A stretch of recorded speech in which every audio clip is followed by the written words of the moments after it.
joined here by Rosemary Lawton. Rosemary, how are you doing today? Good. Yeah, I'm doing great. It's actually sunny out for once in Newfoundland, so I can't complain. Yeah, no, you can complain. You're like, it's actually sunny out, and I'm stuck in here with you. Why? Why?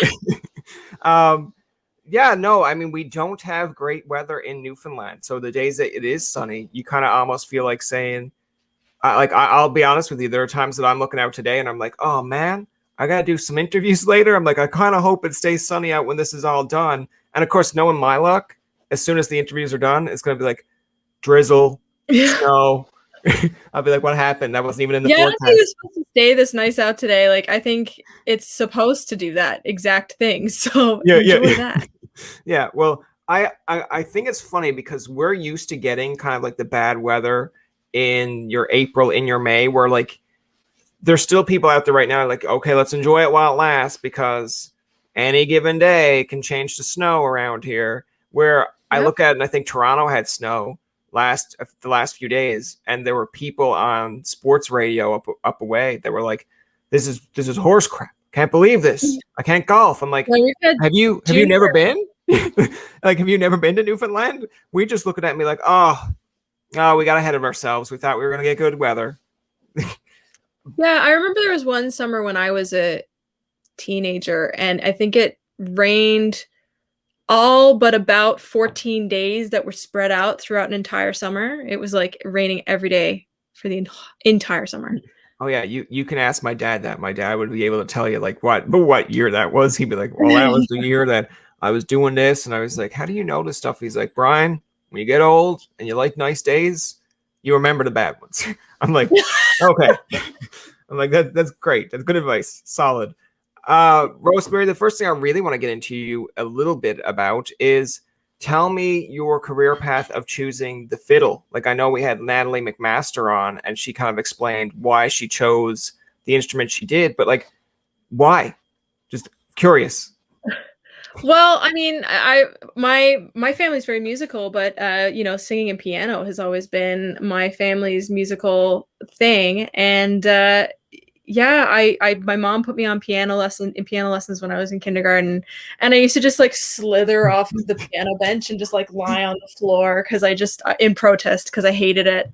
Kindergarten's pretty young to start piano lessons, to be fair, but yeah, when I was in grade one, I think it was the Atlantic String Quartet actually came to my school and performed at a school assembly.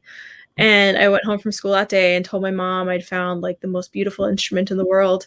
She's like, "What is it?" It was the violin. She was like, "Oh God, here we go." But yeah, she put me in lessons. I started when I was in grade two and just absolutely fell in love with it and kept going. It's funny to me because so what school did you go to? Brenny's River Oh, Elementary. okay. Because yeah, Is that what you're talking about? we had like no one that came to our school like ever perform. Like we'd have maybe someone that would pretend to come to our school and be like, I remember when we were in junior high, and this is during the whole Canadian Idol was like a big thing, and I think I'm blanking on the name there now. Yeah, there you go, Howdy. Rex. Yeah, there you go, Rex Gowdy, and it was like one of our teachers had just put on a white ball cap, got up on stage, and like made sure all the lights were dark, so like no And one pretended to be knew. Rex Dowdy? Yeah, yeah. And like we Oh, had one girl was really into Rex Gowdy, so she was going around telling everyone, "That's Rex. He's here. He's here." I'm like, I don't think so because number one, they just clued up Canadian Idol, and like you're young, so it's not like you know everything behind the scenes. But I'm like, I don't think that's how that works, Hillary. I'm like, I don't think that he's just going to show up to a random school here and say, "Yeah, I'll perform." Like I didn't do nothing on Canadian Idol, so let's do this. It's like you realize he's number two. He was runner up. It's not like he was voted out, you know, week one. And then yeah, when they he finally did really well. yeah, like He's and then when they finally figured out it's the teacher, I was like, oh, I hate this teacher. I hate you. It's like, why? It's like you don't he like probably took it as Rex. a joke. Like he Yeah. probably didn't like think people would take it seriously, but kids take everything seriously. That's Oh just part yeah. of the game. Especially when they go around the school being like, I can't believe he's coming. And then like all in your buddies and your friends are kind of like, you fell for that. And then it's like, Yeah. for the rest of my life. It's like when Yeah. you're like 30 years old, you'll go to that person like, hey, remember when you thought it was like, yeah, I get it. Stop it. Like I get Yeah. it. Uh, Yet. But immortalized. yeah, it's when you were talking about the different instruments there, like was there something like that really keenly drove you to the violin? Was it just like you like the sound of it? Was it like, oh, I can carry this around? Where a piano, it's like, hey, do you got a piano in your house? No. Okay, well I can't show you. I can play then. I'm again, I think I loved the sound. I think I thought it just sounded beautiful. I grew up listening to like my parents, like if you look at all of my home videos, because it's funny, people are like, oh, you walk around with a camera in your hand all the time. Like people are always like, selfie. But like before there were selfies, there were people going around with camcorders, Yeah. videotaping every move you made as a kid. And so I have all these home videos, and all the background is like Mozart. Like we had like Arne Klein and Ock music, Mozart playing in the background all the time, to the point where like when I was a baby, I would like somebody played that at a wedding, and there's a video of me crawling right up to the string quartet and like bouncing up and down because I knew it. But so I think I was really drawn to string music all the way through because I was raised listening to Mozart and stuff. I'm not a classical player. I have a violin degree, but I channeled it into fiddle playing when I finished. Okay. But yeah, like, yeah, just like the other thing that happened when they put me in violin lessons, I think one of the reasons why I wasn't just that classic person who's like, I played violin when I was a kid and never stuck with it. Like we had the Suzuki program here in Newfoundland, and they put us in group classes with people our own age. So we made friends in the groups, and they ended up becoming some of my closest friends and people that I really look forward to seeing every Saturday. So I think that was a big reason why I stuck with it.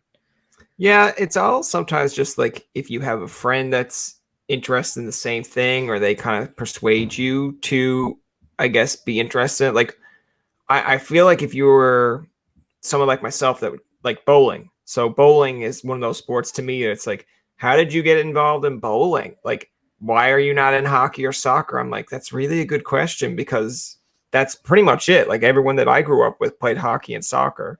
And I think I played it and I was like, I suck at this. And so therefore it's fun for you guys, not fun for me. And I just remember like easy when you were younger. It was like a bowling party was easy to assemble. It's like, yeah, get like 5 or 6 of your friends and we'll go bowling. And it's like a parent can look at you, roll it down the aisle, like roll the bowling ball and be like, no one's getting hurt here. It's like, you watch, you learn. You learn someone can get hurt at bowling.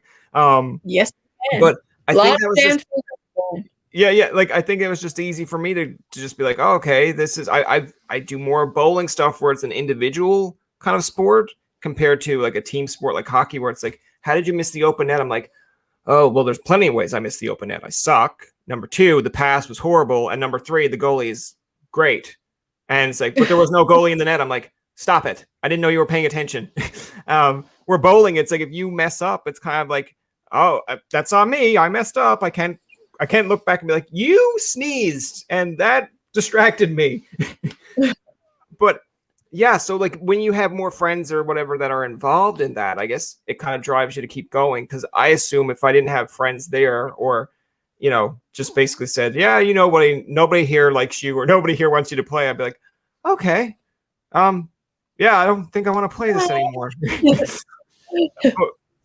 But other than that, because I know you mentioned, of course, getting involved just in the violin, but who are some people that you kind of looked up to? Because I assume, like you said, the kind of music that you were listening to at the time, it's not like you can go contact someone and be like, do you like Mozart? I like Mozart. They're going to be like, I like Lady Gaga, or I like the Backstreet Boys. And you're like, I can't really play that. I can't play that on the instrument that I'm mastering here. Although I have seen a video where you played the song, I think it's like Toy Story. It's like Newman's. I'm really bad with that, but I was like, at first I was listening to it, I'm like, okay. And then when I started getting the melody, I was like, oh, this is like really good, but I've never heard it played on that on that instrument. So what were you doing? Like, how are you telling people, like your friends, like what were you listening to?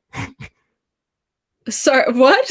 Right. No, like, I mean, like what kind of music were you listening to? Because I know, like I said, like for you to get into the instrument that you are playing, it's not like you're telling people like I'm listening to, because your friends are going to say, I listen to Backstreet Boys, I listen to Lady Gaga. But when you're telling people like, oh yeah, I grew up on like Mozart, what were they saying? Were they like walking away from you? They like, whoa. I definitely was a misfit in school, not going to lie.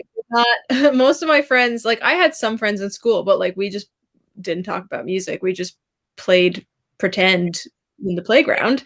But yeah, like again, my main friends were in Suzuki, so like we were playing the same pieces all the way through. We started. I got really obsessed with Newfoundland music around that time because in the Suzuki program they have the step fiddlers, and Christina Smith runs that program. She's a legend, and she introduced us to all these like traditional songs. And around that time, my parents were trying to get me into like, you know, if you're really into Newfoundland music, let's find some women who are inspiring to you, so you Yeah. know that there are some women that you can look up to in this industry. So they got me like Ennis Sisters CDs, and like one of my first CDs was an Ennis Sister CD, and then Nice.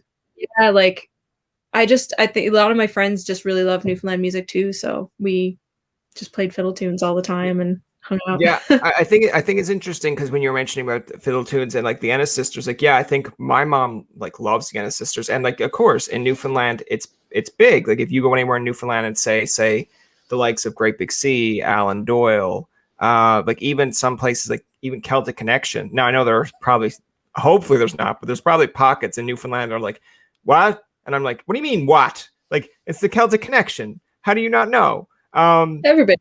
Yeah, Connection. they should. If they don't, it's almost like one of those things when you see on TikTok where it's like, tell me your boyfriend wouldn't cheat on you without actually telling me. I feel like that should be like, tell me you're a Newfoundlander without actually telling me you're a Newfoundlander. And someone just goes over and plays. Like, yeah, like someone just goes over and plays like Ennis Sisters, Celtic Connection, or Alan Doyle, and they're just like, okay, yeah, no, that works. That's good. That's good for me. My favorite thing is when you go down to George Street, like, you know, when George Street lets you dance. Yeah. Prior to COVID, you go down and they'd have like Heave Away mixed into the rest of the like, you know, type like stuff, and then all you hear is like Heave Away, in the background. It's like that's like that would be our version of like when you do see that when there's people at the club like you said doing the it's like what would be the Newfoundland version of that? Well, here you go. This is our Newfoundland version of that. It's like Heave Away, and then they're just like, I don't get you guys. I don't get it. I'd be like, that's why everyone wants to come here, because they don't understand and they want to. I'm kind of glad though to be like a little bit of a sidetrack here, but I'm kind of glad that I'm born and raised Newfoundland, because like hearing about what you have to do for Screeched In or what they do for people for Screeched In, I get it, but it's almost like that's torture. I was actually a screecher. Oh, really? Year. Yeah, I had a job in Twillingate where I was playing as a musician every single day for I think it was six nights a week. I played, and then anybody wanted to get screeched in, I would screech them in. Do you get? So I got to wear the hat. Yeah. Do you get people that are like kind of like, oh man, at the end of it, they're like, I'm glad I got screeched in, but then there's other ones that are probably like, I have to? Like, what is this? You're joking, right? I have to kiss a cod? It's like, I don't want to do that. Oh yeah, you got a lot of people who are like, no, and all the people who are around them are like, yeah, and then they end up having to do it. And like that cod that we used, it had like hickeys on it. It was so gross. Like, yeah, that's my classic. Like out of the freezer every time. Everybody kisses the same cod. Like prior to COVID, I don't know if that'll ever happen again.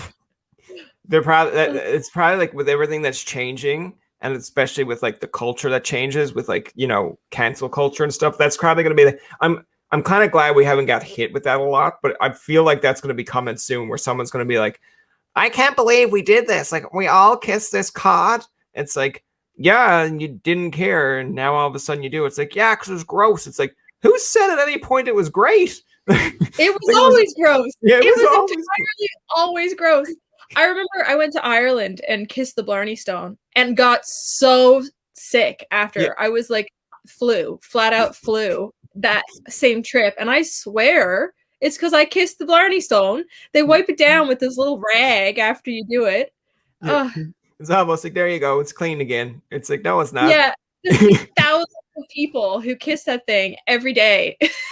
It's almost like, in my mind, just like the comedic side of me is, you know, when you're talking about getting screeched in or kissing a Blarney Stone, it's almost like going on like a bus that everyone's been on and being like, hey, see that thing where everyone pulls down on? Yeah, kiss that, and now you're a Metro bus member. I'm like, no. And they're like, yeah, but you do it for a fish and you did it for the Blarney Stone. I'm like, yeah, because somehow that is realistic. And then now you're telling me to, it's like, it's the same thing. Everyone's touched it. And then it's like, they wipe it down. I'm like, I still don't trust you. And they're like, well, that's what they do everywhere else. I'm like, oh my God, mind blown. But okay. Yeah. I mean, I haven't been sick in so long because of every precaution that's been put in place. Like, I haven't even had a cold. Like, it's amazing. Yeah. So obviously. I think it's funny that you said that because it's like, I think there was a statistic that said, now I could be wrong. It could be just people, like, again, spewing things online, but it's like where a lot of people are wearing masks. They said like flu, like the flu season is down, or it's like not even a thing. And there are people out there that are like, well, I'm always going to wear a mask now. And I'm like, okay, like that's good for you. Like what, like, I'm not going to make fun of you. Like if COVID's over, I feel like they would be the same people that are like, I was just joking. I was just saying it. I'm like, that's fine. But then there are going to be people out there like, hold on. If statistics are saying I'm not going to get the flu because I'm wearing a mask, then yeah, maybe if I go out more often, I might wear a mask. And I'm like, totally cool. Do what you want to do. And if it makes you comfortable, then I hope there's nobody judging people in the grocery stores. Cause I know like when this first happened before masks were like mandatory, I'd go into a grocery store and I was wearing a mask. I was like, let's try this out, you know? And people were like, dirty looks staring at me like, oh, look at that Mrs. who is like overcautious. Yeah. But, no, do what you want. If you feel safer that way, then I like how people have come out with those different mask designs. Like that to me is just more artsy. It's for somebody that's making these masks, it's profitable, but I like how it's no longer just like that blue one that you always see in the hospitals that they wear. It's like people have designs. And I think there was one on I believe it's Instagram, because I'm not big on TikTok, but I know TikTok gets kind of brought over to Instagram at points. But the guy's on like the plane and the lady's like, yo, like wear your mask. And his mask is literally like his face with the mask down here. And I was looking at her like, what do you want me to do? And then he like shows her like, this is the thing. And then she's like, oh, I'm like, there's a part of me that thinks that's really cool. But then there's a part of me that it's like you're being an asshole because you're filming it and wanting people to be like, hey, why don't you wear your mask? And you're just like, what are you talking about? Like, no, I'm not going to wear it. And then you're like, I already have it on. I'm like, or you could just say, look at my cool mask. Yeah. Like, don't get more people. I have like when COVID first hit, like we had to wear masks. I took up sewing like last year, like before COVID. I was just like doing quilting courses and stuff for fun. And then I was like, I can sew. Let's make masks. And so I made a bunch and went like to the fabric stores and got like the most fun fabric I could find for my kids. Cause I'm a substitute teacher. And I was like, if I go into a school where, I'm teaching kindergarten and none of them know me and they can't see my face, like, let's have a friendly, fun mask to wear. So they, I don't know, it's a lot nicer. So I've got like bumblebees and like superheroes, and I'm always wearing like just super silly stuff. Yeah, like you kind of you forget that at some points, like, this is we I guess are kind of used to it in a way. Not that we've ever experienced COVID or a pandemic, but you kind of have the mindset of, okay, hopefully it goes away, or like as long as we do this, things hopefully will get better. But to kindergarten, they're just like, we're learning everything about the world. And this is how they come in. They're just like, why is everyone all of a sudden wearing a mask? And like, your mask kind of scares me. It's like, okay, well, if we put bumblebees on it, or we put like, Emma Wiggle or like Wiggles on it or something, it's like they'll be drawn to it and be like, I have Wiggles masks too. Yeah. I do. I have like little, because I'm a music teacher, so I have music instruments all over it. Wiggles mask. Yeah. But the kids, like, I find the littlest ones have adapted the fastest. I mean, I guess it's the same in a lot of ways. Like, those kids are sponges and way more because they're not set in their ways. They haven't developed their ways yet. So they're a lot more chill about the masks now than adults are, I find. Yeah. It's easy. I guess they're like easy. It just comes naturally in some aspects. Like I said, they're not set in their ways. They haven't really grown up into having just say 5 or 10 years of a certain way of life. It's like, this is what they know right now. And they're like, okay, cool. Like, I feel like if you go back 10 or 15 years down the road with them, you'd be like, remember that time when you had to wear a mask? And be like, I guess. It's like, some of them might be like, yeah, I remember it. Cause they'll like tell you a story of like, one day it was bothering me and I threw it away, and then someone told me to pick it up and wear it again. I'm like, okay. And then there'll be other ones like, I never had that encounter. I don't remember ever wearing a mask. And I'd be like, oh, good for you. It's like, okay, you didn't have a traumatizing story. Great. Or maybe you just blocked it out. That's true. Sometimes body does cool things. Yeah. I want to ask you while we have you on, because we're talking a little bit about COVID, but we're almost, I think it's like fully a year now into COVID. Like when this first started compared to where you are or where you're at now, using the Newfoundland term basically, how have things changed for you? Because I'll give you the example. Like I know when we actually had Rachel Cousins on last night, and we were talking to her the same thing about like COVID when it started compared to now. And she said when it started, she was like, okay, how am I going to keep on doing music? How am I going to, keep producing music? Or how am I going to be active on social media? Because it's just not like, it's just like if you're a musician, it's like, what am I putting out there if I don't want to do these live shows or I don't want to do Instagram lives? How do I keep myself kind of relevant without a year going by and no one knows who I am? But she was like, yeah, I had to go out and get like producing equipment. I had to learn how to write stuff. And I was like, oh, that's cool. So that's like something that you learned through a whole process. So when COVID started, what was your mindset compared to now? And what have you learned? That's a lot. There's a lot of things I could talk about there. I feel like I could just funnel down a spiral at this point to just talk go about for it. Go down the spiral. Yeah. Well, okay. So I am a substitute teacher and a musician. So when COVID hit, I lost both of my incomes right away. Thank God for CERB. And I did have a supportive family and partner. So I was like not like on the streets, thank God. But yeah, it was a very stressful time. I spent a lot of time on my couch. I think playing Animal Crossing, like lots of people, like, what do you do with your time? And then I just really wanted to like feel like I was being productive and like had a purpose. I think that was the biggest thing, is like trying to find a purpose. So I did a lot of songwriting. And I applied for a master's degree and got accepted. So now I'm doing a master's degree, which I never would have done. I don't think, well, I was planning on doing it, but like down the road. And now I'm like, halfway through my master's now, which I never thought would have happened. So that's huge. And since then, like I've been talking about maybe doing a PhD and like going a little further in this education realm than I ever imagined. So that's been really neat. And like just the research that I've done and like the people that I've gotten to meet through the academic side of music and music education has been really fascinating. Yes, technology. We wrote and recorded an entire album during COVID. I did more songwriting than I've ever done. I'm normally a Celtic traditional musician. Yeah. And that's like anywhere I've been nominated for has been in that category, or roots traditional or whatever. But this, like the songs I was writing were like way more folk popish than ever. And so we just decided, to heck with it. Let's just make a bit of a genre change. And so now I'm putting out a project in May.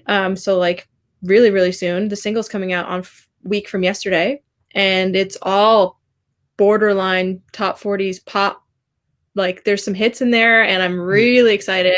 We didn't lose the fiddle, but yeah, with the shutdown, we had to get creative, right? Like there was a lot of this stuff that happened. Like I have a producer, Claire Follett. She's up and coming, just doing some amazing stuff. And I built a studio in my basement during the shutdown. It was an empty room that wasn't being used. So I built it up and built sound panels with my dad, and the two of us built a desk together, and really great bonding, and just really did it up, and it looks sick. Like it's really awesome. The sound panels are great. The sound quality is fantastic. And then I demoed everything in my house, and then thank God to technology was able to send them all to Claire, and then we just bounced it back and forth, and she layered stuff. And then when we were opened up enough to record the real stuff, I would go to her house and we'd do it.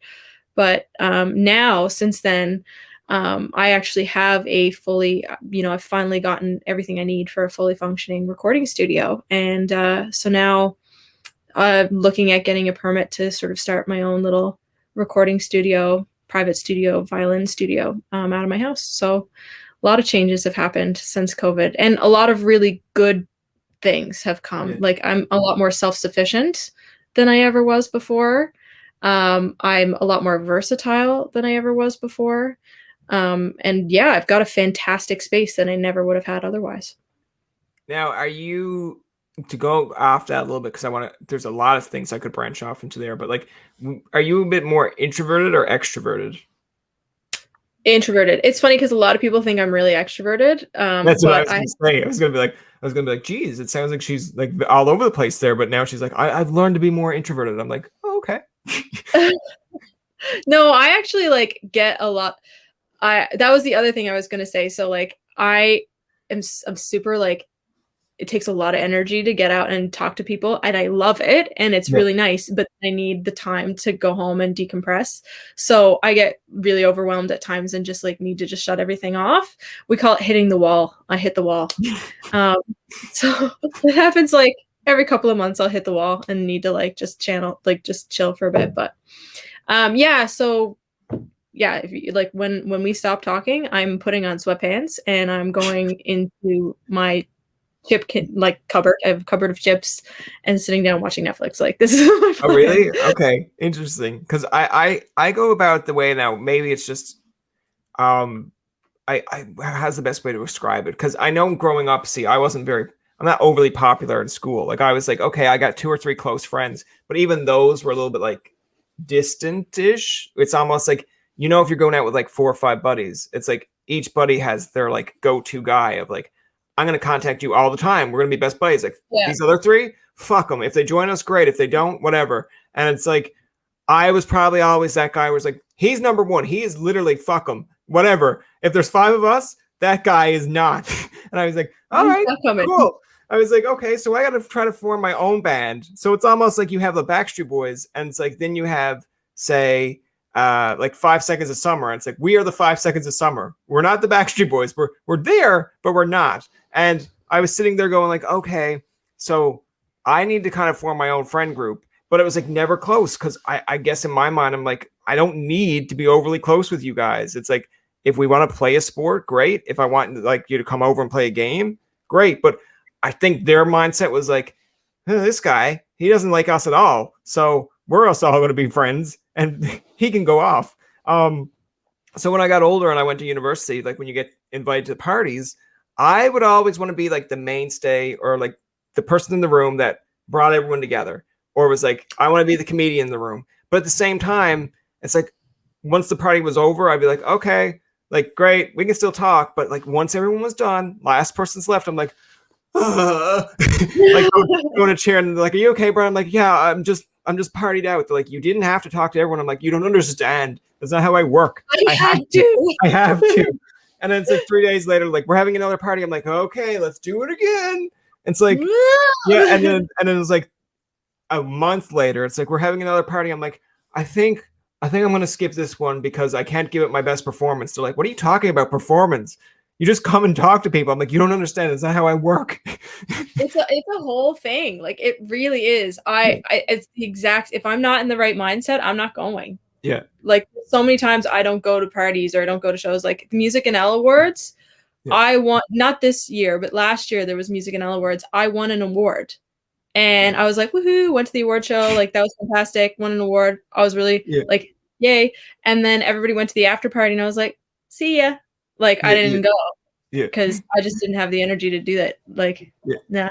It's always to me too. And it's when you dissect it more, and then some people will say you're an overthinker for it. But like a lot of these people, there might be like 5 or 10 of these people that you know, and they know you very well. So they can defend you like, oh, well, she was having an off night, or she wasn't just chatty because maybe something's going on with her. But there's a lot of people that's their first impression. And their first impression of you at like a party would be like, man, he was such an asshole. He didn't talk to me the whole time. It's like, well, probably because he's been doing this for 4 nights in a row. It's like, oh, he's a comedian? No, he's just a talker.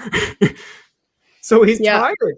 And then you have to have friends come over and be like, he's okay. He's just not chatty. But to them, their first impression of you is always going to be like, yeah, I met him before. He's an asshole. He didn't talk to me at all. Yeah, it's very true. I mean, it's funny because when I was in high school, I had this sort of idea that people want to be around positive people. So if I was really like super cheerful and energetic, people would want to be my friend. Because I had a hard time in junior high. Like I was bullied a lot in junior high. So when I got to high school, I was like, I'm gonna just like be this super positive, energetic, like happy person. Which also for people, you know, you see somebody first thing in the morning before you've had your coffee, because let's Oh be yeah. real.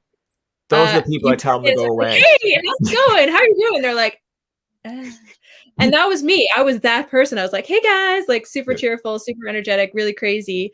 And then I would go to the bathroom and I would be in the bathroom for like ever, because I'd be like basically sitting in the stall just taking a break. Yeah. And one of my friends was like, yeah, we just thought you had like stomach issues because you spent so long in the bathroom every day. But it's just because I didn't have the energy to actually sustain that. When I got to university, I like hit a hard wall. Yeah. And one of my teachers and one of my profs was just like, Rosemary, you don't have to be happy all the time. You know, you can have this is the reason why you have friends, right? Like friends are supposed to be there for you when you're not 100%, and you need to know that you're allowed to not be 100% here and there. And so I kind of made a switch when I was in university and stopped forcing this personality to be there all the time. And now I just am who I am when I'm with my pals or whatever. You know, for this, I'm like, woohoo. But like, yeah, like when I'm just hanging out with people, I'm way more chill and it's a lot better. Like, yeah. I think you're doing okay. I think you're chill right now. I don't think there's anything. Yeah, it's funny to me because when you were talking about how you go in and the change from junior high to high school being more cheerful, like to me, I kind of looked at it from the standpoint of in junior high or if in middle school, someone remembers you for like, and it didn't happen to me, but I don't judge the person for it. But like everyone in like middle school or junior high at some point will call their teacher by accident mom, or you know, wet their pants or something, and you don't judge that. Is that like you go to high school and you're like, hey, you're still that kid that wets their pants? It's like, actually, no, I have like I've developed, but it's funny because that's the way you're like, okay, you don't do that to someone. But in my aspect, it was like, oh, remember when he was a nerd in like junior high? Yeah, he's probably still a nerd in high school. He's probably still a nerd in like MUN or whatever. And you're just like, have you ever talked to me? It's like, no. Well, then what are you doing? So I looked at it from the standpoint of when I was in high school of people that were cheerful, like yourself. If you came in the morning and was like, hey, Brian, I'd be like, hey. And they'd be like, oh, it's a great day. I'd be like, yeah. And then if they kept it going, I'd be like, okay, listen, it's like 8 o'clock in the morning. Relax. I'm talking to you like a normal person. We are having an engaging conversation. You do not need to be cheerful. And then like, and then sometimes that like, it's funny because it would turn a trigger on them. They would be like, fuck you. I'm just trying to be nice. And I'm just still like, I'm like, oh my God, what did I do? I just broke her. Yeah. I have somebody like, I have a couple of friends who like, I don't know. I don't really keep up with many of the people I went to high school with. Most of my friends I found once I got to university and found people who were interested in the same things as me. Cause I was a misfit, but yeah, I had a couple of tight friends that I kept in touch with from high school. And like, whenever I talked to them, they're like, oh, when you were in high school, you were nuts. Like you were so crazy. You did all this, like, you were so silly. And like, there were like so many times where like, we just like said the most foolish things, or like we're playing Twister and just like, it got crazy. Like I wasn't a party animal. I was the most wholesome person on the planet. Like I was dubbed the good little church girl, like all through my life. I wasn't even like a heavy church goer at the time. I was just a typical, born a Catholic, raised a Catholic, did my time. But yeah, like I could never ever do anything bad. Not a partier. I was just wild. Yeah. And they remember me forever for that. And I'm like, and then they'll be like, what's wrong? What's going on? And I'm like, I'm just being myself. I'm not like that anymore. It's been years. I think that there's always like one or two in your high school that you look back on and you'll remember them for distinct moments. And it's sad because at some points they could be like really weird, messed up moments that they thought was just fun. And then like, that's how you remember them. Like I remember there's a girl in like junior high that got up and danced on a table, and she was like, in her mind, she's like, this is entertaining. This is how people will like me. But that's what you remember her for. And then like years later, she could be like a lawyer. And you're like, no, to me, you're still the girl that danced on a table. She's like, I am your lawyer. And I'm just like, I know, this is how bad it's gotten. Like you were my lawyer. It's like, but I can help you. I'm the top ranked lawyer in all of like Newfoundland. I'd be like, I understand, but in my mind, I still can't get past the fact that you are the person who danced on a table. Yep. Yeah. There are people that I can think of right now. Picture that. And like, they've gone on to do lots of great things, but I still remember some people who, yeah, crazy or didn't. Oh, well, wait. I think the. Are you there? Yeah, I'm still here. It's just kind of. Oh, there we go. It froze for a second, but go ahead. Yeah. Yeah, like just didn't say the nicest things to me when I was in school or whatever, because they were just trying to fit in too. And like, I'll never forget that, right? Like that's there in my head forever. Yeah. It's funny to me because when you're talking about this, like you mentioned a little bit about getting bullied, and I think that's like a trending topic because if I'm taking a little bit from what Rachel's interview we did yesterday, which I thought was mind blowing, and she mentioned that she didn't want to tell people that she was a singer in high school, and I'm like, that's weird. Like the very thing that you're good at, you don't want to tell people because you're afraid to get bullied. But that's like a close-minded opinion because, of course, when anyone tells you something, you're like, oh wow, like really? But in fairness, I don't think I was very comfortable with public speaking. I knew I was good at it, but I gave the example to her yesterday as well that I would go up and tell people you'd be like in a top 10 for a competition, and there's like 10 of you there, and you would always rank, say, top 3 or top 1. But I would want to feel included in this group and like let them know, like, hey, you guys have just as much of a good chance of winning this than I do.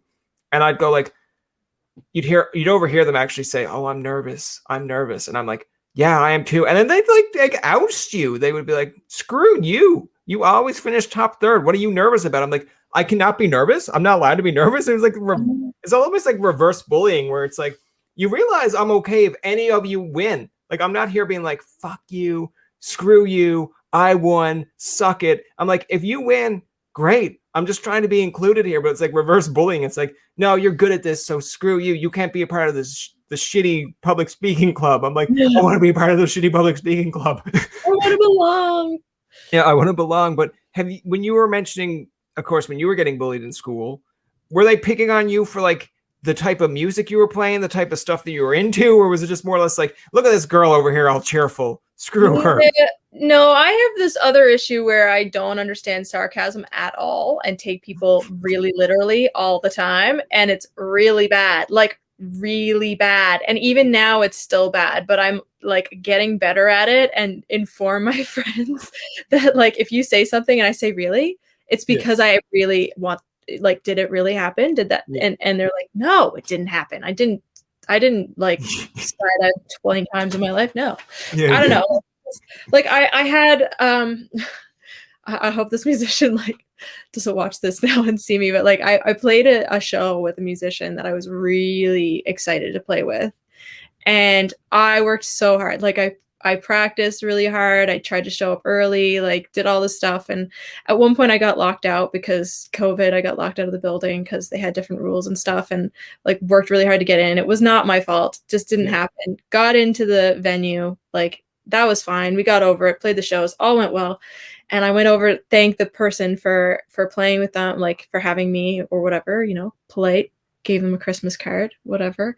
And then they were like, yeah, it was great to have you. Love to have you back. You know, you could have been a bit more professional. And then they kept going. And I was like, like my whole heart just like down in my chest. And I was like, and then I ended up like thinking about it all night. I was so worried. I was like, I'll never get hired again, like all this stuff, because they were. And anyways, I sent them a message after, and I was like, I'm so sorry. Like, I'm trying to be a professional person. Like, what is it exactly that I did wrong, so I can make sure it never happens again. And they were like, they called me, and they were like, it was a joke. I was being sarcastic. You were actually very professional. Yeah. I was like more embarrassed then about the call and the fact that they had to call me to reassure me. Then I was like, no, they'll never hire me again. Now they'll never hire me. Yeah. So, oh man, but it's gotten to that point where I just don't see it. So in high school and junior high, yeah, kids are sarcastic a lot in junior high. So I was just like, you're mean. You're a mean person. And then they would make fun of me. because I feel like we would have different class, like we would clash in junior high, not in a mean way, but it's like I'm sarcastic by nature, just because like I took it from getting, say, bullied in school the opposite way, where it's like, okay, it's like the perfect example I'll give you, and again, if you don't watch the show, it's fine, but it's like Reba, Steve Howie, who played Van on Reba, and I think he's also in Shameless. We had him on in like a really early episode, and he's like, if you make fun of me, all right, like who cares? Great. Like if you call him stupid, he's like, okay, I'm stupid. Big deal. Like it's almost like it doesn't phase him. And I thought that was like really cool, because if you're in high school, that's kind of what they want from you. It's almost like you're dumb. And you're like, what? I'm no. they want And the then, action. yeah. And like, I looked at it from the standpoint of like, I wasn't that educated in high school to do that. But now older in like university, if someone's like, that guy's a loser, I'm like, okay, I'm a loser. Okay. And they're like, he's okay with being a loser. I'm like, yeah, okay. And they're just like, I'm not getting to you. And I'm just like, okay, you didn't get to me. Okay. Like, but then you'd go, right? Yeah, but you'd go home and be like, he called me a loser. I'm a little bit offended by that. But at the same point, I'm like, it's probably in his mind now that he's like, I didn't crack him. Yeah, you cracked me. It's just not in person. But I think it's hilarious because when you were mentioning about the different ways of sarcasm, that's what I was like in high school. That's like, I think a lot of people are like, I like to think I'm like the Chandler Bing here, where it's like someone will say something and I'll be like, yeah, that totally happened. Like, yeah. And then they'll be like, did it? And I'm like, totally. And then they're like, I don't believe you. And you're just like, you don't believe me? And then they're like, can you just be honest? I'm just like, yeah, sure. And like, and then they just walk away fed up. I'm like, I don't know what to tell you. It's like an asshole personality. But yeah, and I totally would believe people. That was the problem. Yeah. I was the believer, so I got bullied a lot because I was the believer all the time. You would be like, as much as I hate bullies, I feel like that you would be like a target victim for me. It's almost like going, go into school and be like, I want to try something on Rosemary. It's like, what are you going to do? I'm going to tell her the most insane thing that ever happened, and she's going to be like, really? And I'll be like, boom, got her. Yeah. Like literally, I had a kid, and they were like, "What did they say to me the other day?" They were like, you know, one of those like you've got gullible. There's gullible written on the ceiling. You know, one of those. And it wasn't exactly that. It was one I'd never heard before, and I was just like, "Oh," really? And they were like, "Miss, how did you fall for that?" And I'm like, "Because I fall for everything." Yeah, there are ones I'm really surprised at, because I have a niece and nephew that are like, I'll say they're around, I guess. One's maybe 8 or 9, and the other was like probably 6 or 7. I'm bad. I don't remember ages, but they get me a few times with stuff, because like some of it is like pure nonsense that you're like, I know you're trying your hardest here, but like that's nowhere possible. But then there are ones that they'll say to you, and it's like, yeah, well, it's like your brother thinks you're stupid, and I'm just like, okay, that's nothing new. And then they'll get you with something really deep, where it's like, yeah, well, your brother said that you suck and this sucks, and like, you can't even do a wrist shot. And I'm like, okay, I don't know if you've ever had this conversation because of your age, but I'm like, I'm half tempted to believe it. And then I'll phone up my brother and be like, did you just say that I suck at hockey and have a bad wrist shot? And he's like, they got you. Like, they got you. We've never, like, why would I talk to them about this? And I'm just like, you are, I'm going to get you back so bad. But yeah, like, I think everyone can be gullible at times now. It's not a bad thing, but yeah, you just gotta know your range.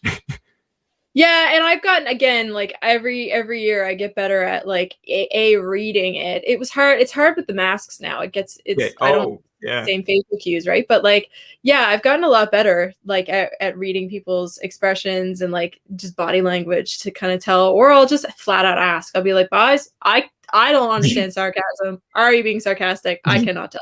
And then they'll laugh. That's like a flag in itself. That's a flag in itself for them to be either like yes or no. Like, it's like, are you being sarcastic? They can be honest with you and be like, yes. Or then they're like, oh, I got her. Let's tease her more. Yeah. I've got some good friends now. They usually just laugh at me and then tell the truth.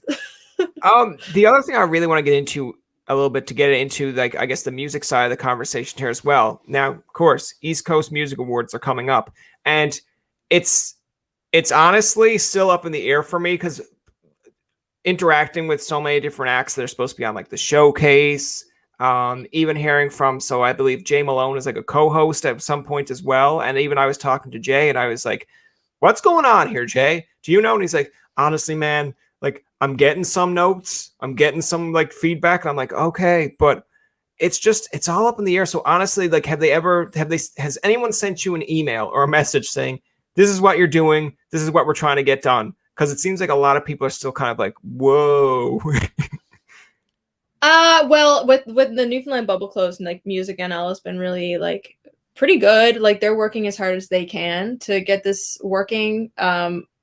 I think that they know as much as we know for a lot of it. Like it's hard. The export showcases are happening for sure, guaranteed. And I think they're working on the award show as well, which makes sense. Like Yeah. it's an export buyers conference. Like they Yeah. want to do that. So the reason why I'm dressed like this right now is because I'm wearing bell bottoms, for goodness sakes. You can't see it, but I'm wearing bell bottoms. Because we just filmed my export showcase right before this interview. So like they are working to get stuff done, but I don't know, like, I think they don't even know if certain showcases are happening. Like, I don't know. I'm supposed to be playing on the Roots traditional. Yeah. What is it? Oh, I'm supposed to be playing on the folk pop stage. I don't think that's happening. Like there's things that are a little unclear right now. So I like, from my understanding of it, and again, I'm coming at it from just more of an opinion based than facts, but I I think it's almost like they're basically saying, okay, we're going to get so many acts to do stuff virtually. We're going to see what we can do kind of in person. And then we're just going to try to like put it all together. It's almost like throwing things at a wall and then just being like, okay, let's see if it sticks, but let's see if we can make it look good. Now, I'm sure there's more to it than that, like more professionalism involved in what I'm saying, but it's almost like they're saying, we're still going to try to put out a show, the best show that we can with what we're given, but we want to be well prepared. Like we want to have, if there's featured acts that we're supposed to have on, we want to make sure that they get featured in some way, shape, or form. If there are people that can be in like Cape Breton or Sydney and be able to perform it, great. If there are people that are outside that haven't made the trip in because of obvious reasons, let's still get them a platform that they can be featured, which I think is cool compared to saying we're just going to cancel it. Or, hey, here's your award. Do a video yourself basically saying you won this award. Or like, hey, you can perform yourself and say, I was supposed to do this at the ECMAs, but, you know, you're my fan base, so you know who I am, so blah, blah, blah. It's like, that's great. But the whole idea of award shows is that you get to see new artists that, you know, maybe you haven't seen. Maybe you came to watch and be like, I know when I'm watching, like, say, Country Music Awards or the American and Country Music Awards, it's like, I'm here for Thomas Rhett. I'm here for Luke Combs. But then they'll be like, oh, this is an upcoming artist that is teaming up with Thomas Rhett. And you're like, oh, man. I wouldn't have known you because I'm not a fan yet, but now I am. So I feel like award shows have that kind of impact. So I like how they're trying to implement it all together. And like I said, or actually like you said, and Rachel said last night as well, like Music NL is doing the best they can. And as long as everyone's trying their best and trying to keep you in the loop, but I almost felt bad because I'm like, they also have lives themselves. It's almost like getting off work and being like, I have to let this person know what's going on. It's like, or take a few hours to yourself and then let them know what's going on. But I guess that they're trying to be like, I want to let them know ASAP. Well, I was talking to Rhonda the other day, who runs Music NL right now, and I was just like, I hope to God you have a chance to have a glass of wine at the end of this day and just relax, because I can only imagine how stressful this is for everybody working there right now, trying to get it all sorted out. So, you know, they're running around flat out. So yeah, glass of wine. That's literally what they're doing. They're running around, and it's like, did you make that phone call? Yes. Did you call this person? Yes. Do they know? I believe so. I don't know. Yeah, like let me double check.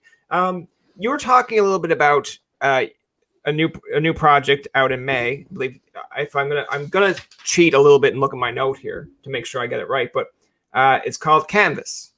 Mm-hmm. Tell me a little bit more, if you can, or if you don't mind, a little bit more about that project. Because of course we're here to support the ECMAs, but you know, when it's timely, like it is, we like to promote things. Yeah, Canvas is so I'm a Celtic traditional musician normally, and I mostly put out traditional Newfoundland music. That's, you know, old found, you know, in field research or whatever. That's normally what I do, but throughout my life I have done some songwriting, and I find I don't really have much to write about unless I have a bit of life experience. So Yeah. I went on tour right before COVID hit in Alberta, and we stayed with families out there. And there were so many stories that were told to us, and so many things that happened, and just like so much fodder for creativity. So I was writing little jot notes down the whole time I was touring. And then I came home, and well, right before the tour, I had heart surgery.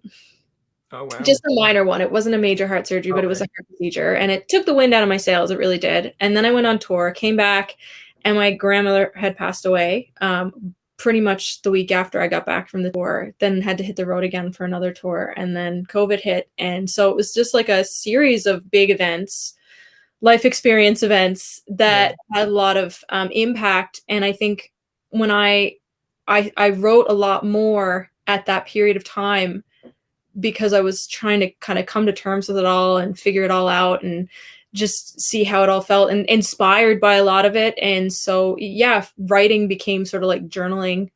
And then the songs that came out of it, some of them were just, yeah, I really am proud of them. So, yeah, that's kind of the basis for those songs that came together. A lot about like, yeah, just different feelings, happy feelings, sad feelings, relationships. It's called Canvas because I took up painting during the shutdown, and I ended up painting the artwork for this album. So I'm really excited to share Oh the nice. artwork. And it really, like, this was sort of like a blank canvas for me to create as well. So I've been telling people a lot that this album is more me than any other album I've ever put out. It's music that I would listen to in my free time. Like, I listen to Celtic music, but Yeah. when I'm listening to the radio, like, I listen to CBC radio too, like, all the time. Like, that's really my bread and butter. And so picture that's the music that you hear on that, and that's kind of what this project really is. So yeah. I feel like in the sarcastic mindsets, but at least I'm letting you know before saying it, you'd be like, is he serious? Is it it's like when you say you listen to like CBC radio too, it's like in my mind, I'm like, oh well, there you go. There's like the two listeners. It's her and some other guy out there. I know they have more. It's just for me, it's just for my entertainment. It's almost like if someone said to me tomorrow, like, oh, like you do a podcast, I'd be like, yeah, how many followers do you have? I'm like, I think my parents, and that's about it. And they'd be like, you definitely have more followers. I'm like, oh, of course I do. It's just that to me, it's just more humble or humorous to be like, yeah, my parents listen. They're like, so hold on, he's doing a podcast, interviewing people, and he doesn't want to build a fan base. I'm like, sure, I want to build a fan base, but why are you thinking I'm saying I'm dead serious all the time? But yeah, like, just the music style, like, Rose Cousins, and Serena Ryder, and who am I thinking of right now? I love The a game lady of Guess Who. love I song. love a game of Guess Who. Love song. Sarah Bareilles, yeah. Like, a Okay. lot of, yeah, like those types of singers are like really big influences in this project. Big sound, Oh, strong nice. vocal. Yeah. We didn't lose the fiddle though. There's still lots of Yeah. fiddle.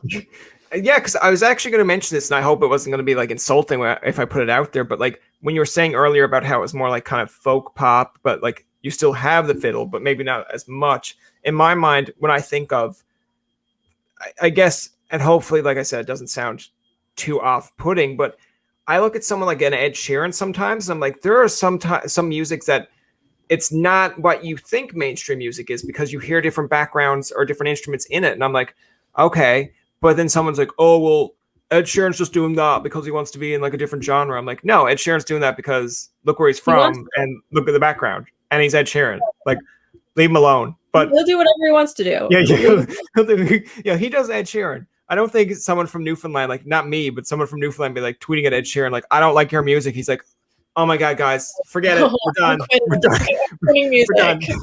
Like with this project, like there's a lot of crossover. Like the single we're releasing in this Friday has no fiddle on it, period. Like there's some string background stuff that I played, but like no fiddle lines at all. It's very, very pop. And then there are like 2 or 3 songs on it that are still playable on like jigs and reels and homebrew. So there's like a bit of there's enough continuity that it works, but like definitely like there's pop, and then it's not defined in like one genre.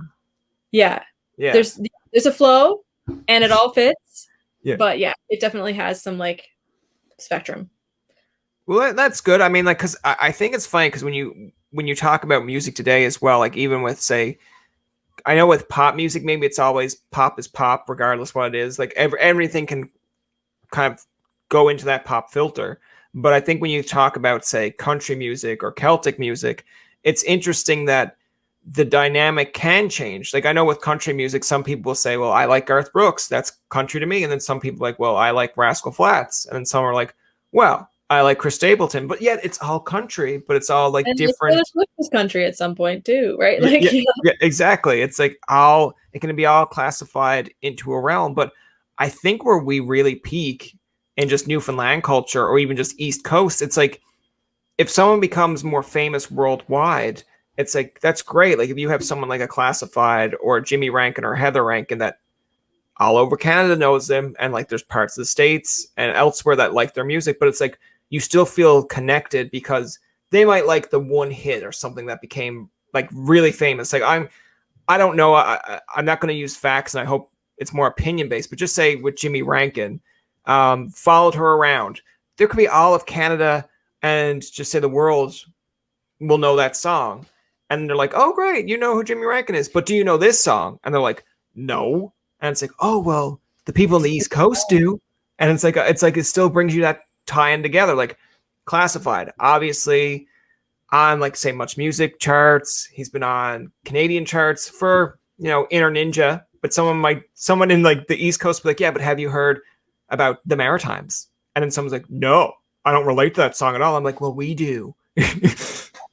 Yes. it's so true. Oh my gosh. Like, yes. Like it's even so Taylor Swift for an example. Yeah. Like I only ever listened to her radio hits. Period. That was all I ever listened to. And then lately, when she released Lover, Okay. whenever that was, which was like right before COVID hit, anyways.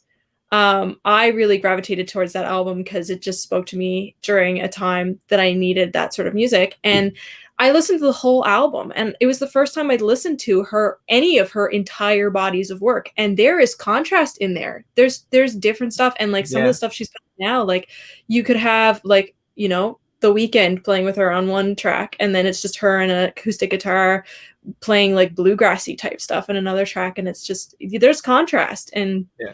I mean, you need to have a hit on your album, and then Yeah. whatever else, do what you want. It's funny that you mentioned that because I believe we had this conversation. I'm just trying to remember which act it was because it was recent where someone said they're kind of upset that people really don't go out and buy albums anymore because you can sit down and listen to a whole album, but now people will just listen to a hit on the radio or hear a hit on TikTok and be like, iTunes, download, boom. They don't care about the rest of the album. Like I have the song that I wanted, I'm done.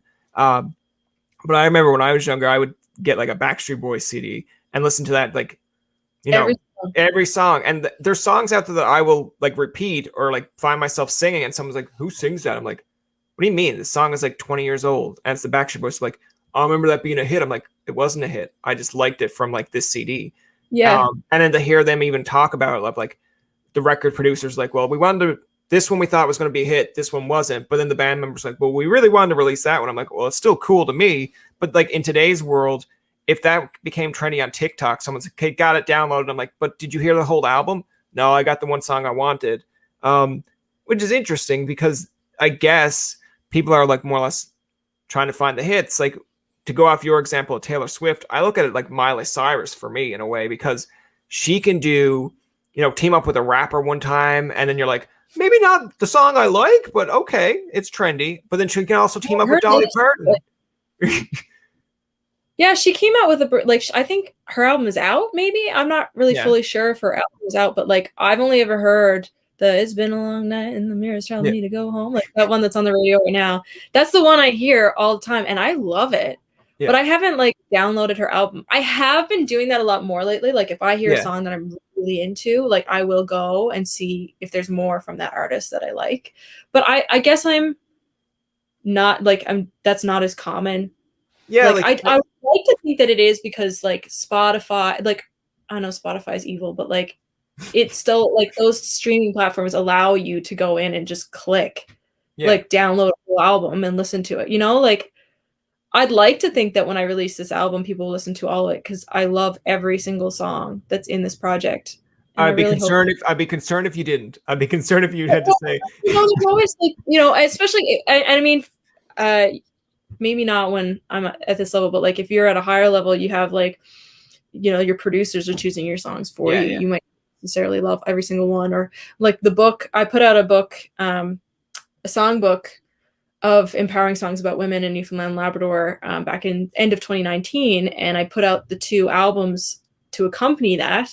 Yeah. And those albums had to include every single song that was in the book. Had to, right? Because I wanted to make sure that they were a resource that I could then use for schools and stuff. And so there are some recordings that I'm not as happy with that made the cut because they had to. Yeah. I mean, this is the first project. Not the first. Like, I'm very proud of every single thing that's on this project. They're all my babies, and there were a lot of songs that weren't included. Yeah, I do like that you brought. I do like that you brought up about resilience, because I was watching, like, doing a little bit of research, like I said prior, and it was interesting to me because you said how that idea came to be, and I believe you were saying that you overheard someone say, like, there's not a lot of songs about empowering women, and you had written down on like a notepad of like pretty much all these songs that you were trying to come up with or knew was like all involved empowering women. And I think that's cool because it's definitely a focus point that people bring up now and again, is like, okay, we want to see more women in music. We want to see more women in media. Like, I believe pre-COVID, I think it was like maybe a few months before COVID had hit, you had acts, and I think this is kind of cool in itself too, like a Marion Morris, like people like Pink, that were kind of coming out and actually standing up and saying like, why are you not playing our music as much on the radio? And I'm like, that's fair. I'm like, that's a really good point. I don't notice it as much because you're just listening to the songs. But then when you go back and see award shows or see who gets nominated for stuff, you're like, okay, there's a lot of Thomas Rhett there. There's a lot of Luke Combs. There's a lot of like, but it's I not. noticed that with CCMAs, was it? They had, there was like one woman in each category. It was like they had their token female, and then there just wasn't. It's almost like, to me, it's like I'm not saying you have to make it so like equal, where it's like, okay, listen, Luke Combs might have had a really good album, but because we have 3 guys here, we got to take Luke Combs out and put in a girl. Like, but for you to say, like, this is the one girl that's shunned the whole year, I'm like, no, it's not. Like, don't give me that. Don't give me like it's only Carrie Underwood's year. I'm like, it could be Carrie Underwood's year, could have been Reva's year. Like, make it equal. Like, have 2 guys, and maybe there's 3 girls in that category, or there's one category that has 1 girl, but then the next category, it's like, best pop album of the year has 4 girls and 1 guy. I'm like, okay, in your mind, you're like, wait, that doesn't sound right. But you're like, those 4 girls did really have good albums this year, and that fella didn't. but he's there. He's there because there are people that are like, yeah, I liked his song, but I'm like, okay, but you realize that this girl deserves it way more. But it's almost like a contrast. I think that's where gender parity should wind up happening. Like, maybe not, maybe one genre is a little bit man heavy or female heavy, but the fact is, like, I think if you did the math on how many women versus how many men were nominated, like, it's very much like it's not at all close to being equal, let alone even partially off. But I mean, yeah, we're working on it. Like, festival lineups are the same, right? Like, we had the Iceberg Alley here where they didn't have any female headliners, and then they, that is a fight. That's still something to work towards. And I don't know why it's a fight. That's the thing. Like, there are lots of great. The dog agrees with you. The dog's like, what? There shouldn't be no fighting. I heard it, but I'm like, that's perfect. I'm like, perfect, because judging by the comment, it's like the dog's like, I agree. Somebody must have come in the door. But no, I agree with you in that contrast, because when I seen that tweet, I think it was Marion Morris that put it out, and I was like, oh my god, like, there are people out there that, like, she's so outspoken, she's such like a small little timid, and I'm like, hold on now, she has a voice. Like, let's not get into it that way. But I was surprised because I looked back at it, and then when someone actually shows you that aspect, I was like, oh, I didn't know, but now that I do, that's kind of interesting. And then I was even looking back at my podcast because I didn't want to like retweet something and be like, okay, well, we have a lot of females on our show, and then be like, Brian, I counted your females. You have like 3 to every 20 guys. And then I was surprised to realize that I had more female acts than guys. And in my mind, I was like blown away because I was like, it's not my intention. It just happened that when you reach out to people, there's a lot more female acts. They're like, I love to do it. Awesome. Great. Let's do this. And a lot of the guy acts would be like, okay, I'm free in May. I'm free in June, or let's talk. And I'm like, cool. But I didn't notice it. And then when she had tweeted out that, I was like, maybe a lot of the female acts that come on are like, oh my God, someone's actually looking for me for press. This is great. I'm like, oh, it's sad that it has to be that way, but great for you in the long term because this guy's not going to get the exposure and you're getting more exposure.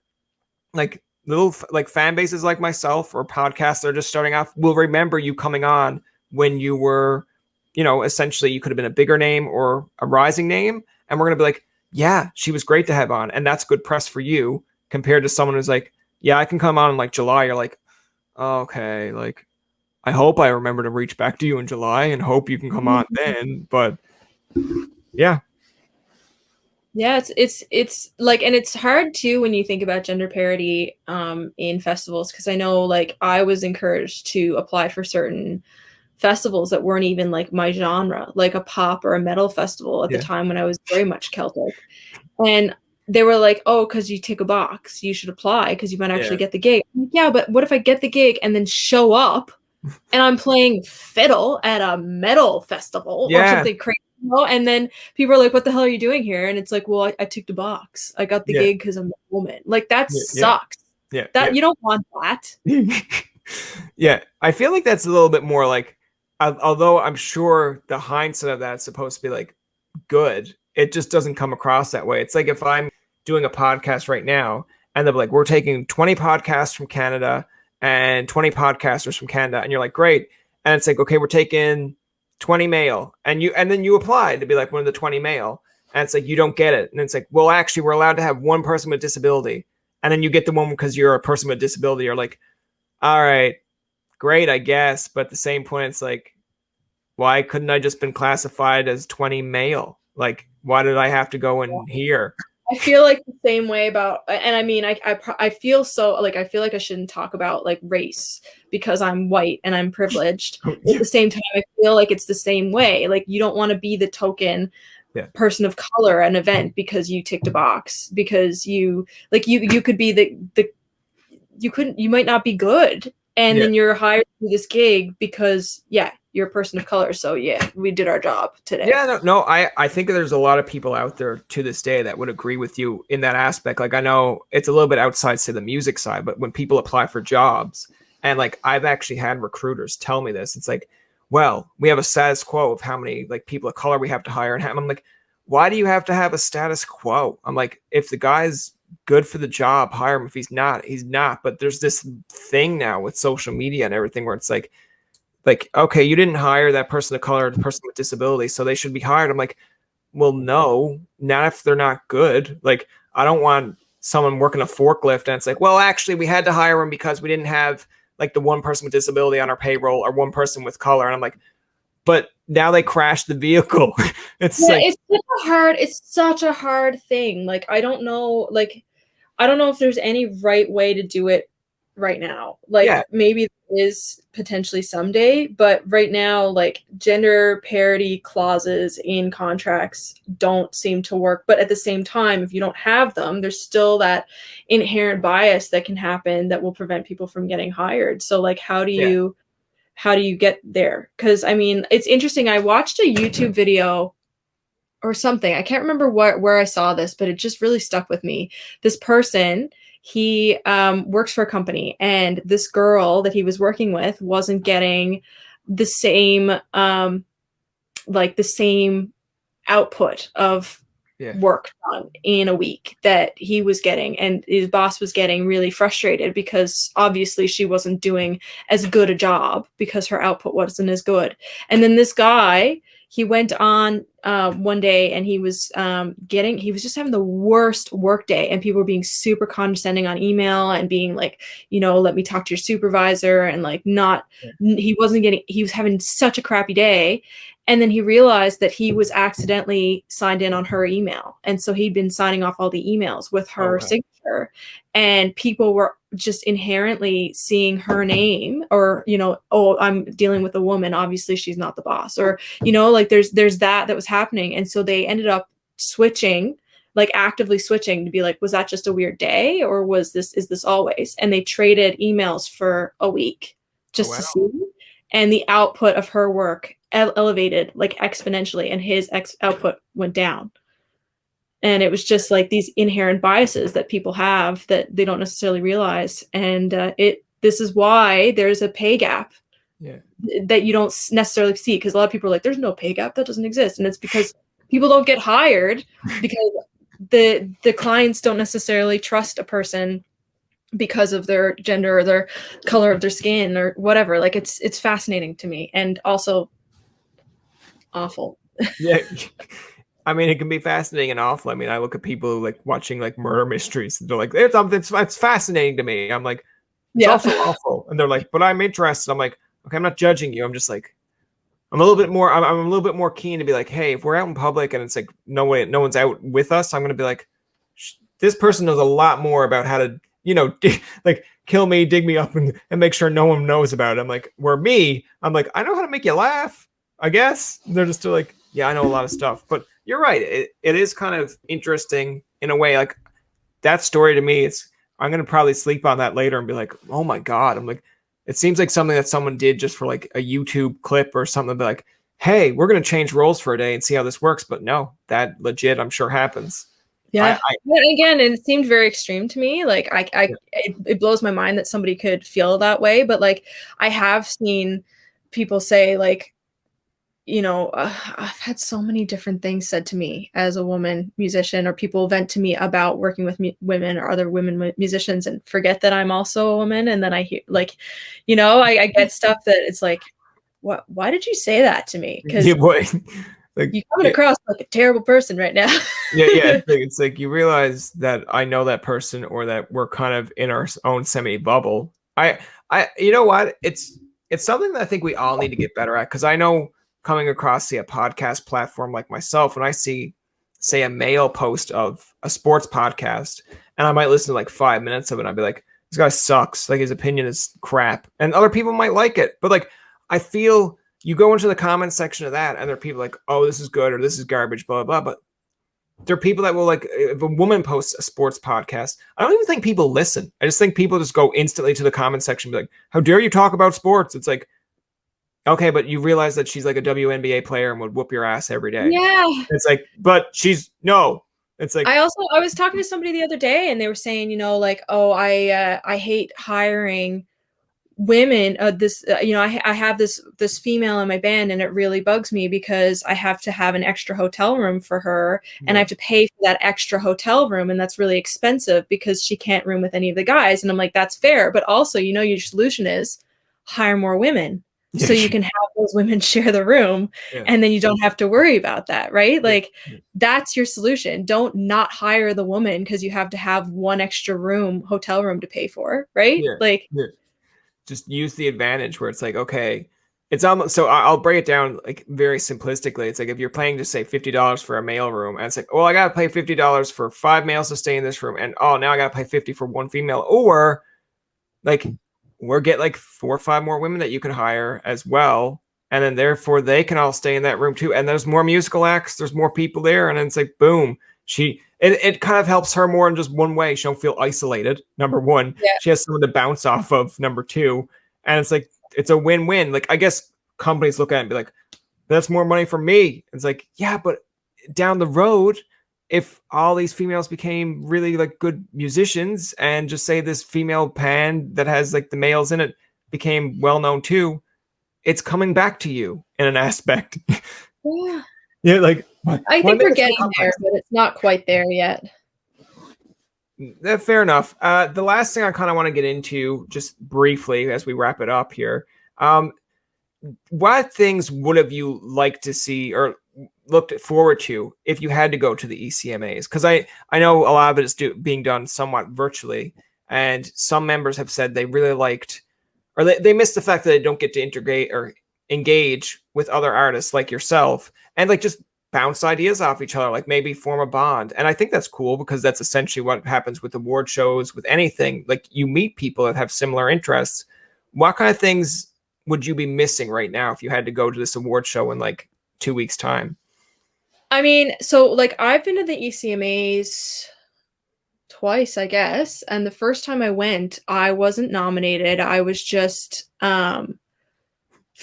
going to see what it was like, get a feel for it. So the next year I could kind of like get better at it and do, you know, I think it was just a strategy for me to try to figure out what it was all about and what I needed to do so I could plan for the next time. And when I was there, they have the Flo case. Flo Sampson, Gordy Sampson's mom, runs this showcase where she just has a piano in the middle of the hotel lobby, and everybody flocks around this piano and jams and takes turns passing around solos and tunes and stuff.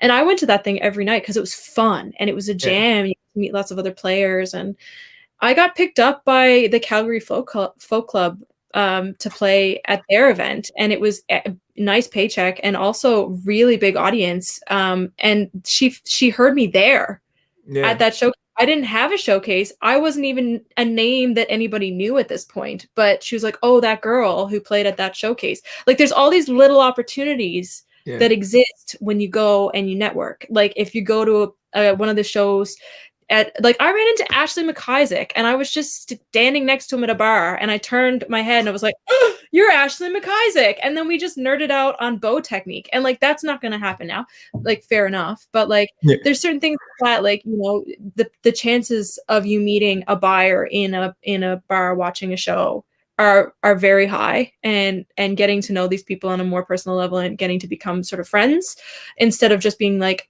"Hello, my name is Rosemary and I would like you to book me." You know what I mean? Like it's way less formal and it's way more casual. But yeah, I think that's going to be a really big sort of thing that we're missing. But I'm very glad that they're still doing the expert buyers workshop meetings, and I'm still going to be meeting with buyers and stuff one-on-one anyway, so that's good. Like it's not like we're losing opportunities that way. No, I mean that's fair. I like that you brought up that because that's essentially how you meet and greet people, or in a sense like you said, you can send stuff out to people and be like, "Hey, it's like hire me," or "Hey, this is my demo," and then they'll be like, "Great." But when you actually get to see like the in person or be around people that kind of share that interest, it's like, yeah, that's beneficial. It's like me going into I don't know, like a Pizza Hut and be like, "I have a podcast." And they'll be like, "It's great, not really the audience here." But if you go into like a media place where there's like, say, Warner Music, like Atlantic Records, and you're like, "I have a podcast," they're like, "Oh, that guy over there has a podcast. Like maybe our acts would be good for his show." And then you're like, "Okay, I'm in the right place here." Or if you're and also if they meet you one-on-one, like they get to be like they get to know you and know like, are you a decent human being? Like I actually like to get on with you and like hang out. Like, okay, cool. If I like you, I'm more likely to give you opportunities as well. So it's less like, "Hey, what can you do for me?" It's like, "Hey, let's become pals and see what we can do for each other." That's going to do it for this episode of Tobin Tonight. Our thanks to Rosemary Lawton for coming onto the show. Remember, you can find past, present, and future episodes on TobinTonight.com, Spotify, and iTunes. Follow us on Twitter, like us on Facebook, and leave a comment or two. For Tobin and myself, this is Jacob saying, thank you for listening, and good night.